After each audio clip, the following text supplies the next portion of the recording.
Sign 30 का।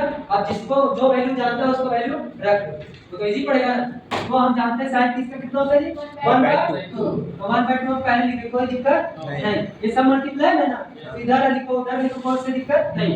अब हम क्या बताएं, दो एंगल ऐसा लेंगे और जो बड़ा वाला पहले लिखेंगे, ठीक है। तो sin 10 और sin 50 यूज करेंगे, कोई भी है या तो 70 और 10 यूज कर लो, ठीक, कोई भी। तो हम यूज करें sin 70 into sin 10 और इनको फिर ये साइड में sin 50 डिग्री, कोई दिक्कत नहीं ना। अब करेंगे क्या, यहाँ देखो, अगर ये 2 sin A sin B का फॉर्मूला जानते हो तो 2 sin A sin B, but यहाँ 2 नहीं है ना, तो क्या करेंगे, लगा देंगे। लगाने के लिए 2 से गुना, 2 से डिवाइड, 2/2 वही ना। तो देखो 2 2 जा नीचे का 1/4 है। देखो हम लोग को टारगेट देखो 1/16 तक जाना है, 1/4 में, बट ये सब साफ होना चाहिए, ठीक है, समझ में आ रहा है। तो 1/4 आ चुका है। अब यहाँ एक बार लिखेंगे 2 sin 70 डिग्री इनटू का sin 10 डिग्री। अब इसको थोड़ा सा अलग लिखिए, कोई दिक्कत। ये ब्रैकेट में क्यों का पता है, ताकि ये दोनों को हम फार्मूला यूज करें, ठीक है।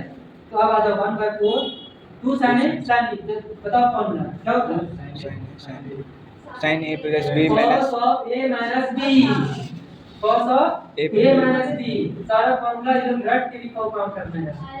cos of A minus B minus cos of A plus B, ठीक है। तो 70 plus 10, ठीक है।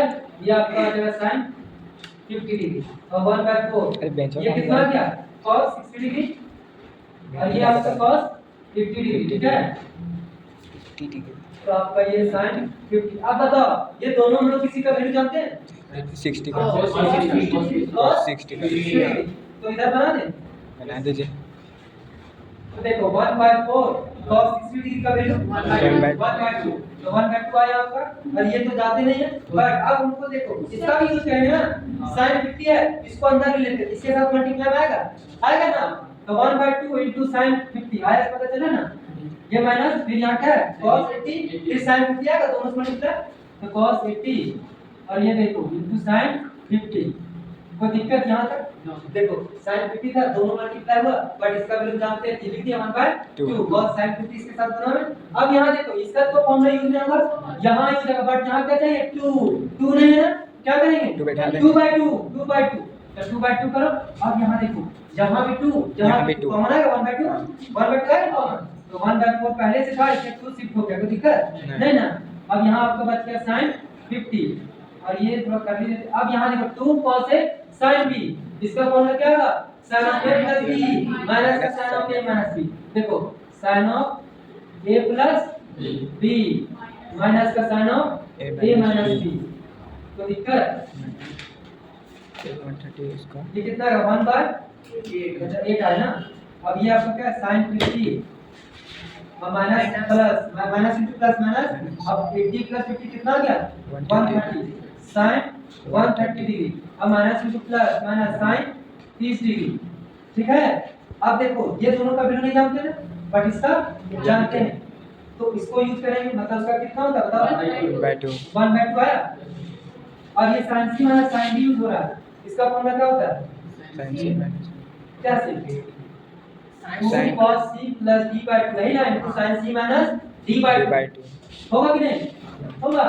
हाँ तो आपका 2 cos C plus D/2 50 और 130 कितना आएगा, जोड़ो by 2 into sin C minus D, 50 में 130 जाएगा by 2, ठीक है। और ये आपका प्लस में sin 30 का वैल्यू √3/2। देखो sin C minus sin D अरे सर हाँ 1/2 हमें इसमें √3 कहाँ से आ गया।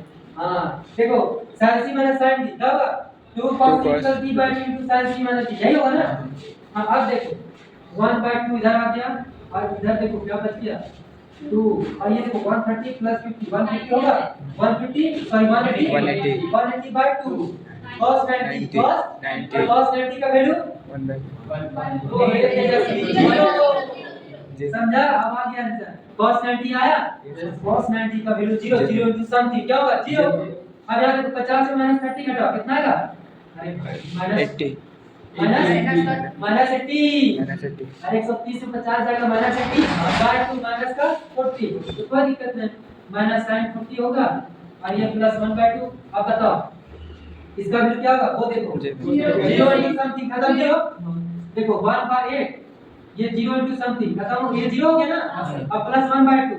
अब देखो ये 1/2 इसमें तो 1/2 रहेगा, और 1/2 into 1/2 कितना 1/16 आ गया RHS 2 देखा। हाँ ये cos 90